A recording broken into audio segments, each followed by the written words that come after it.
What's going on, guys? This is the Fullstack bro coming at you with another video today. In today's video, we're going to be talking about the common mistakes that junior developers make and how to overcome that. Now, I was once a junior developer too.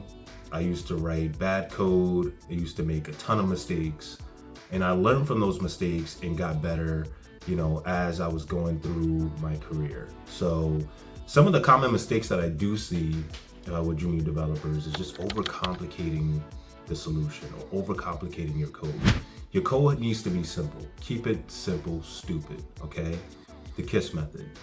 If you can't write good code that's very simple, that gets the job done, and you're overinflating solving a problem with extra code that doesn't need to be there, that's something that you need to work on.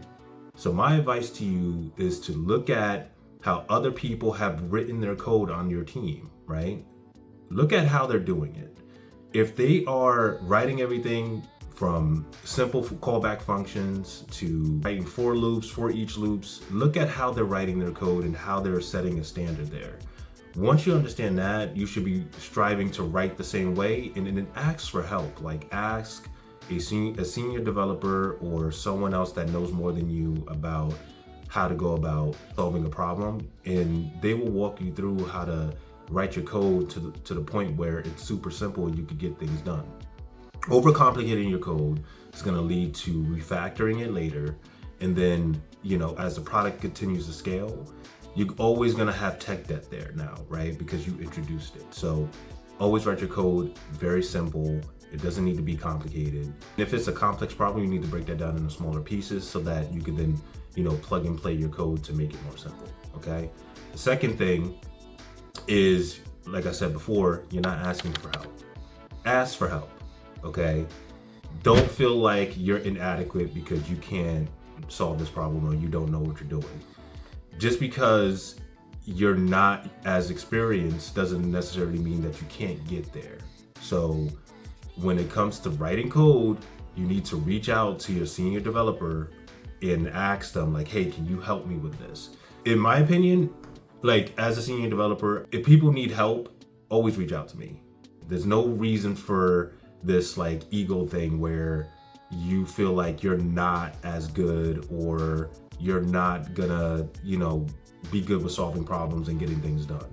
If you don't know anything, I'm happy to help. So if you don't know a particular problem and you're trying to solve it and you're spending more than an hour trying to do it, ask for help. It will save you so much time and headache, and you'll learn something. The third thing is ignoring best practices. If you're looking at the code and it's clean, right? It's simple, and you're neglecting that, that's a major problem, okay? Usually what would happen is there will be a coding standard doc, okay? This coding standard doc would have all the best practices that you need to do, how to write functions, some of the third-party libraries that you're pulling in to do validation checks. You need to follow that, because if you don't follow it and you write your own thing, that's going to be considered tech debt, and it could probably lead to more issues. If there is a coding standard doc, read through that documentation. If there's something that you don't know, raise it up to someone else. Ask them, like, hey, does this make sense? If there's anything that needs to be better, then obviously you could bring that up if you know something that's better, but adhere to a coding standard, okay? Familiarize yourself with the coding standard and just ask questions. The next thing is inadequate testing.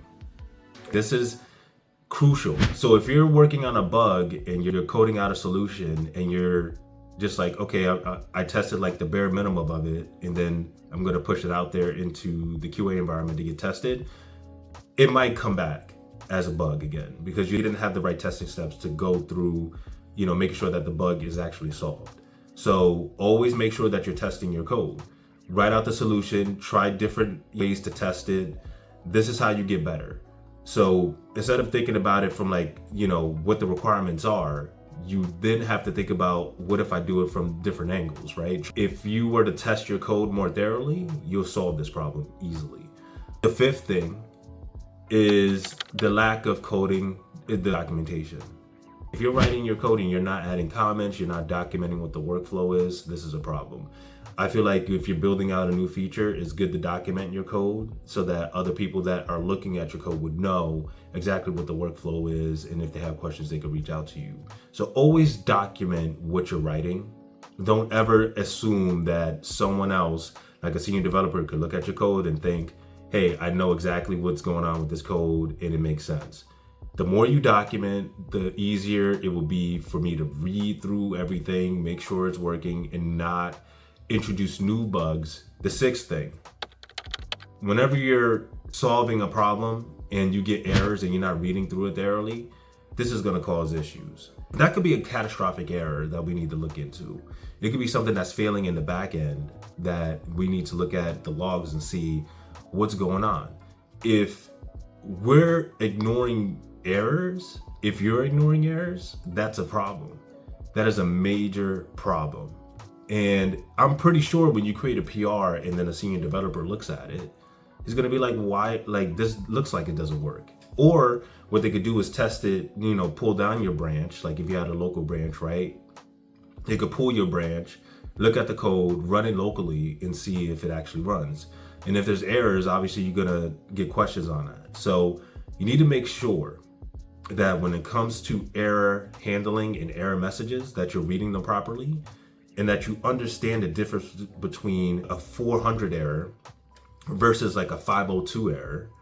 Like understand those error codes so that you could accurately fix these problems. The seventh thing is inefficient understanding of the architecture, right? The tech stack. If you don't understand the tech stack, that's a problem. You have to understand the front end tech stack, what technologies are being used, what third-party libraries are being used, how we're incorporating it into the project. And this goes back to the coding standard documentation. Look at the coding standard documentation to get a better idea of the tech stack. Also, the backend architecture. How are we dealing with APIs? Are we creating separate methods for those APIs to get called so that we could process the information from the front end? How are we dealing with database manipulation, right? Like, are we creating inner joins for different tables? Like, what tables have like common indexes and foreign keys, all these different things. You have to understand this. And it's okay as a junior developer, if you're starting somewhere fresh, you're not gonna have a good understanding of this. But just writing code or just writing out like queries to get data and not understanding like how they should be formulated to where you don't run into like a performance issue, this is very crucial. This is crucial as a developer. You have to understand this flow. Back-end architecture, front-end architecture, where they meet together, and how the data is going to be flowing back and forth between the two. Now, if you're just a front-end developer, then you don't have to worry about anything like that at all. But it's also good to like have that knowledge in the back of your toolbox, right? Because now you can switch from front-end. If you get tired of front-end, you can jump into a back-end developer where you're just managing API requests, making sure things are secure, that there's no SQL injection. I mean, there's so many different avenues that you could jump in as a backend developer as well, but it's all on your personal preference. So having both knowledge of the backend and front end is gonna help you become better as a junior developer, and is gonna make you more competent to solving complex problems later. And then the last thing is ignoring performance conditions. This is very important. If you're just writing code that is like, for example, a complex for loop that either you're pushing data into an array or you're not filtering out that data, there are other ways to go about it. I wouldn't write a for loop to push data into an array. What I would do is use maybe like a reduce function, or in terms of JavaScript, right? I would use a reduce function or a dot filter to filter out the data that I need, and then either use that dot filter with the dot map to create a new array, okay, with certain conditions. And this will solve a lot of the complexity with just running a for loop. I've started using dot reduce to flatten an array to where, like, if it's like a huge array of data that I'm getting from the back end and all I need is like bits and pieces of it, I would just use a dot reduce and then add different conditions to make sure that I'm getting the right data. Also with backend queries, if I'm using an inner join on a table that has a bunch of rows in it, and I run the query and it's taking like more than 30 seconds to get the data that I need, I have to look at why that is. Is it because of the inner joins, missing indexes? Usually if you have a missing index on your tables, that could cause a performance issue because you're doing a full search of the table for the data that you want. With an index, you can easily pinpoint what data that you need out of that table. If you learn the algorithm to improve the process of a function that you're working on in the project, this is gonna help tremendously, and not just doing a bunch of if-else statements or case statements to get the data that you need. You have to understand algorithms and how to place them, okay? So that's it, guys, that's the video. If you're a junior developer and you're looking to make some changes, these common mistakes is what's keeping you back. So what you need to do is analyze this list, go back into the video, really study this list, and learn from those mistakes and get out of that plateau. If you like this video, please like, share, and subscribe. I want to hear you in the comments. As a junior developer, what are the other mistakes that you're making that other people have brought up to you, and if you're making progress or not, and whether this video has helped you, okay? Talk to you later.